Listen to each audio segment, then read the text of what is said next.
Praise the lord. Good morning. అందరూ బాగున్నారా? Morning మన్నా అనే ఈ కార్యక్రమానికి మిమ్మల్ని అందరినీ ప్రేమతో ఆహ్వానిస్తున్నాను. మన దైవజనుల యూట్యూబ్ ఛానల్ని మీరు సబ్స్క్రైబ్ చేయకపోతే చేయండి. అంతేకాదు అనేక మందికి ఈ యొక్క మార్నింగ్ మన్నా కార్యక్రమాన్ని పరిచయం చేయాలని చెప్పి కోరుతున్నాను. మీ జీవితంలో ఎవరైతే మనం విడిచిపెట్టారో, ఎవరి వల్ల మీకు దుఃఖం కలిగిందో, ఎవరి వల్ల మిక్కిలి బాధపడ్డారో, దేవుని బిడ్డారా, వాటికి రెట్టింపు ఘనతను, రెట్టింపు ఆశీర్వాదాన్ని దేవుడు మీకు ఇవ్వబోతున్నాడు.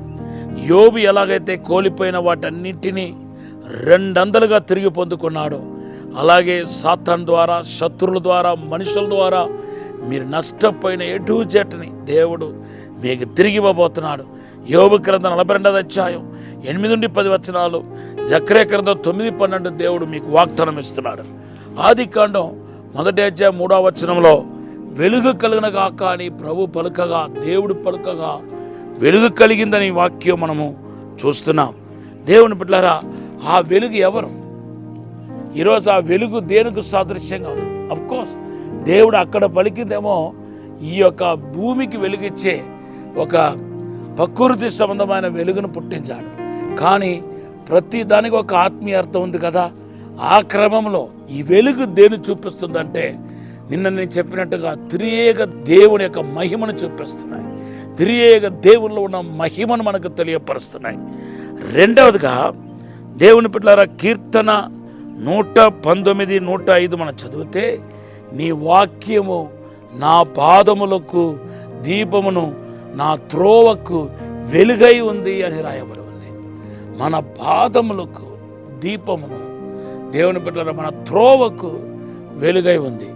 దేవుని బిడ్డలారా, దీపం ప్రసంటం, ఇప్పుడు నీకు కావలసిన వాటిని అందిస్తుంది. అయితే త్రోవకు వెలుగై అంటే నీకు ముందు ఉన్న త్రోవకు వెలుగును చూపించేదంటే దేవుని యొక్క వాక్యం.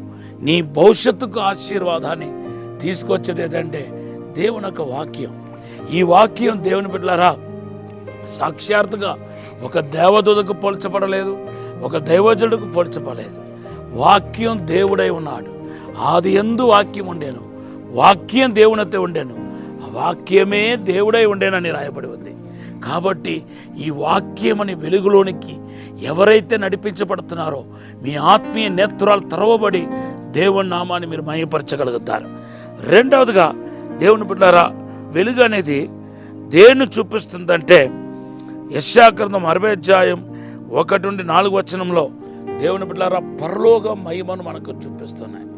బైబిల్లో రాయబడి ఉంది, దేవుని యొక్క మహిమ మరి ఉదయించినప్పుడు చీకటి తొలగిపోతున్నాయి. అంతేకాదు బైబిల్లో రాయబడింది, భూమి అంతా చీకటి కమ్ముతుంది, కానీ మనలో వెలుగు ఉన్న వాళ్ళు మాత్రం అది వేరు చేస్తున్న విషయాన్ని మన పరిశుద్ధ గ్రంథంలో చూస్తున్నాం. మొదటిగా వెలుగు మన త్రోవకు వాక్యం అనే వెలుగు త్రోవను చూపించేందుగా ఉంది. రెండవదిగా ఆ వెలుగు ఏం చేస్తుందంటే, లోకం నుండి నేను సపరేట్ చేస్తుంది, నేను ప్రత్యేకించబడిన వాడుగా చేస్తుంది. మూడవదిగా ఈ వెలుగు ఏం చేస్తుందంటే, లూకా సువార్త 15వ అధ్యాయం 8-10 వచనాలు చదివితే బైబిల్లో రాయబడి ఉంది, ఒక స్త్రీ 10 వెండి నాణ్యంలో ఒక వెండి నాణ్యం పోగొట్టుకున్నప్పుడు ఆ వెండి నాణ్యాన్ని మరలా తిరిగి సేకరించుకోవటానికి కోసం ఆమె ఏం చేసిందని రాయబడి ఉందంటే, ఇంట్లో ఉన్న దీపాన్ని ముట్టించినట్టుగా రాయబడి ఉంది. దేవుని బిడ్డలారా, ఆ వెలుగు, నీలో ఉన్న వెలుగు, దేవుడిచ్చే వెలుగు నిన్ను ఏం చేయబోతుంది? నువ్వు పోగొట్టుకున్న సమస్తాన్ని తిరిగి ఇవ్వబోతున్నాయి. ఆత్మీయంగా, భౌతికంగా, భూ సంబంధంగా ఏవేవైతే పోగొట్టుకున్నారో, కొంతమంది డబ్బు పోగొట్టుకున్నారు, ఆస్తిపాస్తులు పోగొట్టుకున్నారు, ఇతరులు నమ్మించి మిమ్మల్ని మోసం చేస్తారు, ఇలాగ చాలా నష్టపోయినవి ఉన్నాయి. కానీ ఈరోజు మీ మీద ఉదయించే వెలుగు పోగొట్టుకున్న సమస్తాన్ని మీకు అందించబోతున్నాయి. అంతేకాదు తర్వాత లాస్ట్గా మనం చూస్తే, ఈ వెలుగు ఏం చేస్తాయంటే చీకటిని పగలను వేరు చేస్తుంది. చీకటిని వేరు చేస్తుంది. వెలుగున్న చోట చీకటి ఉండదు, చీకటి వెనక వెళ్ళిపోతున్నాయి, దూరం చేసేస్తుంది. చీకటిని మీకు దూరం చేసేది ఏదంటే దేవుని యొక్క వెలుగు. కనుక ఈరోజు ఆ వెలుగు మీలో ఉదయించబోతున్నాయి. మీకు విడుదల, స్వస్థత, అద్భుతాలు, మహత్కార్యాలు తీసుకొని రాబోతున్నాయి. ఈ సమయంలో మీ కొరకు ప్రార్థన చేస్తాం. పరిశుద్ధము నమ్మకమైన పరలోక తండ్రి, మా మీద వెలుగు ఉదయించాలని ప్రార్థిస్తున్నాను. దేవుని యొక్క శక్తి ఇప్పుడే తాకనగాక, దేవుని యొక్క అభిషేకం ఇప్పుడే తాకనగాక. అయ్యా, ఈ వాక్యం వింటున్న ప్రతి ఒక్కరి జీవితంలో వెలుగు ప్రకాశించినగాక, వెలుగు దిగినగాక.